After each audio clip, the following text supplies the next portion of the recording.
Hello viewers, আসসালামু আলাইকুম। আরেকটি ভিডিওতে আপনাদের সবাইকে স্বাগত জানাচ্ছি। আজকের ভিডিওতে আমি এখন যে জিনিসটি নিয়ে কথা বলতে চলেছি সেটা হচ্ছে পর্তুলিকা। শীতের গাছগুলোর মধ্যে কিন্তু পর্তুলিকা পড়ে না। শীতে কিন্তু এইটা অনেকটা ঝিমিয়ে পড়ে গাছটা। অনেকের বাগানে এমন হয় যে শীত আসলে এই গাছটা সম্পূর্ণভাবে মরে যায়। এতে যেটা হয়, তারা কিন্তু ভ্যারাইটিটা হারিয়ে ফেলে। তো আপনাদেরকে বেশ কয়েকটা আমি পদ্ধতি বলবো, যেটা অবলম্বন করলে অবশ্যই আপনাদের শীতের যে পর্তুলিকাগুলো সেগুলোকে আপনারা রক্ষা করতে পারবেন।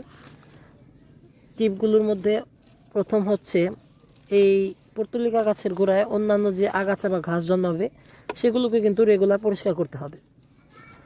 নতুন আগাছা জন্মালে সেগুলোর চাপে, সেগুলোর শেকড়ের চাপেও কিন্তু অনেক সময় পর্তুলিকা নষ্ট হয়ে যায়, সেটাকে রোধ করতে হবে।